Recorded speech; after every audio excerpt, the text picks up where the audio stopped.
What in the world? Every skater wants their style to look good. We all want our tricks to look steezy, but how do we do that?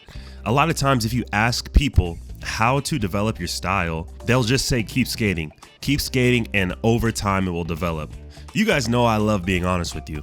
I'm gonna go out and say, I don't believe that. So here are some things you can do today to improve your style as a skater. Let me preface this by saying it's true that you have your own style deep inside of you, and over time it will come out. It's like being born as a waterbender. You'll be great at waterbending, but you have to train on the best techniques regardless before you develop your individual style of waterbending. And there are people who are avatars, but if you weren't born in Brazil or Japan, I'm sorry, you're not the avatar.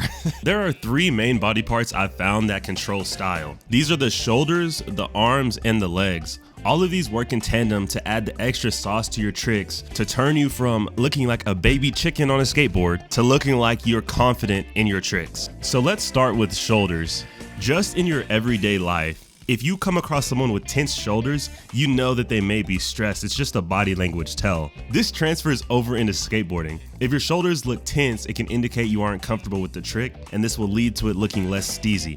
After all, steez is just how easy a trick appears when you do it. The biggest pointer I can give you in regards to your shoulders is to relax them the instant after you land a trick. Once all your required movement for the trick is done, relax your shoulders and all of your perceived effort will go out the window. An example of this is a trick that Pedro Delfino did at the Dime Glory Challenge from 2022. At this challenge, he 50-50'd this rainbow rail, absolutely huge. A lot of other skaters there skated this rail, but you will see him stand up straight and relax his shoulders at the end of this rail. It looks 10 times better than anybody else's trick, even though many people did the same trick. If you can relax your shoulders all the way through a trick, that'll be great. But if you can just relax them right when you land or when you're starting to catch your trick, it'll make it look way better. Next is your arms. The common theme here is that relaxation when trying a trick will lead to better style, but an intentional thing that you can do with your arms is to hold them close to your body and point them down. Chicken wing arms will make it appear that you aren't accustomed to balance. Everyone has their own way of doing this. You'll see pro skaters do this 9 times out of 10.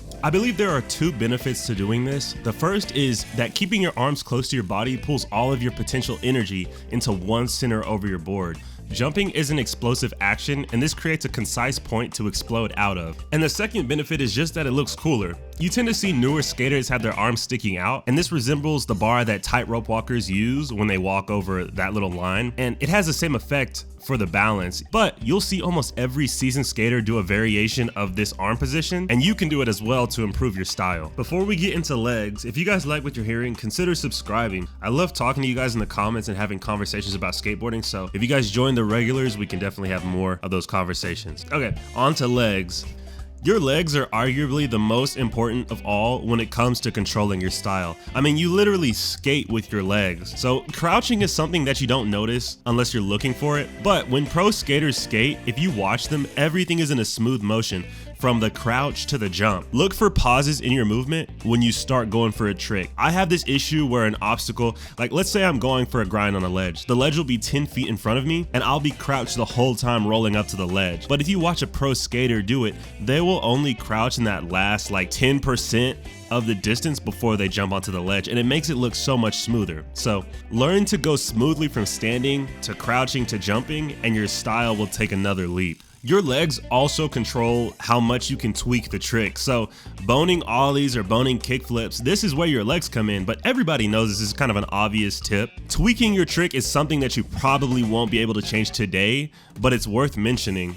The way you flick, slide your foot, drag, or even the way you tweak your ankles, it all gives your trick flair. So this will truly only come with time, and it's one thing that you have to work to master because it comes after full confidence when you've learned a trick. So that's essentially it. I also don't believe in fake steez, but that's for another video. Appreciate you guys for watching this video.